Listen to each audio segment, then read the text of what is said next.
मैं समस्त वेदांत द्वारा जाना गया ब्रह्म ही हूँ और मैं आकाश, वायु आदि जान पड़ने वाली वस्तु नहीं हूँ।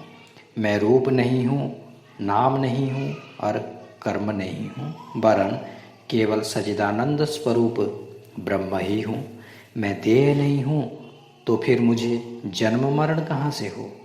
मैं प्राण नहीं हूँ तो मुझे भूख प्यास कैसे लगे।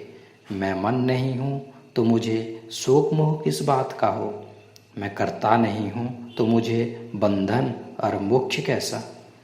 इस प्रकार का यह रहस्य है। ज्ञान जहाँ तक जाता है वहाँ तक उस ज्ञान के विस्तार का नाम वेद है। वेद का अर्थ होता है ज्ञान यानी जानना। जिस मूल से वेद शब्द बना है उसी से विद्वान भी ज्ञान अर्थात वेद। लेकिन ऐसा भी आयाम है जीवन का और अस्तित्व की ऐसी गुह्य स्थिति भी है जहाँ वेद भी प्रवेश नहीं कर पाता, जहाँ ज्ञान भी नहीं पहुँच पाता, जहाँ ज्ञान को भी बाहर ही छोड़कर प्रवेश मिलता है। इसीलिए भारत ने एक अनूठा शब्द गढ़ा है वेदांत। वेदांत का अर्थ होता है जहाँ वेद का भी अंत हो जाए, जहाँ वेद की भी पहुँच नहीं, जहाँ वेद के भी आगे जाना पड़ता है, जहाँ वेद भी व्यर्थ हो जाता है, जहाँ वेद की भी गति नहीं।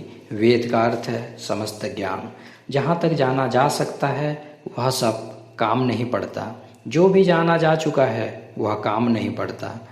जो भी अनुभव हुआ है वह काम नहीं पड़ता। जो भी ज्ञात संपदा है वह काम नहीं पड़ती। वहाँ से वेदांत शुरू होता है।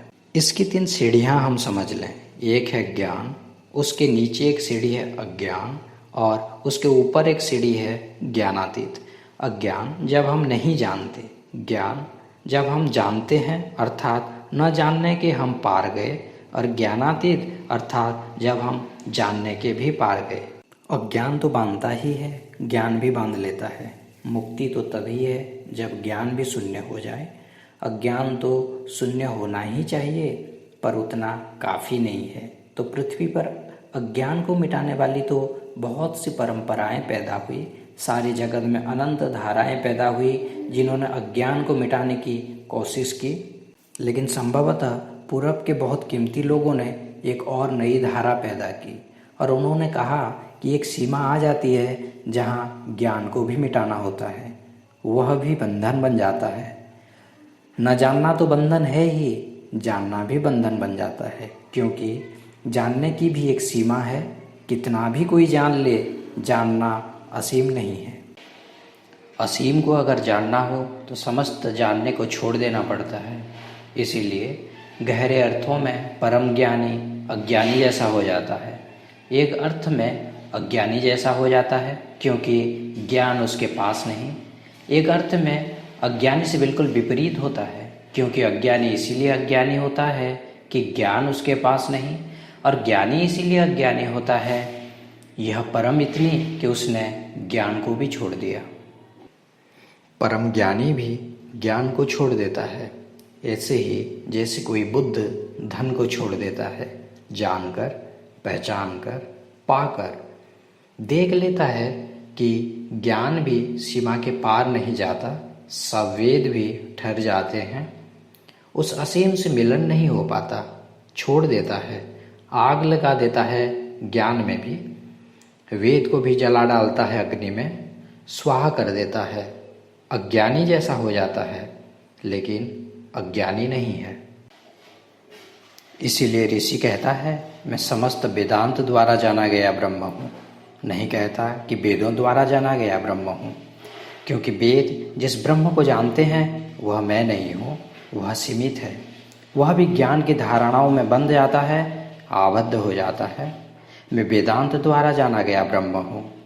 वेद भी जिसे नहीं जान पाते और जो वेद को छोड़ने की हिम्मत जुटाते हैं वही जान पाता है, वही मैं हूँ।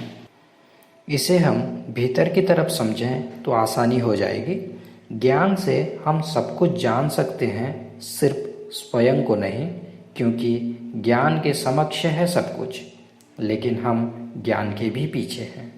ज्ञान से हम सब कुछ जान सकते हैं क्योंकि ज्ञान एक साधन है मेरा।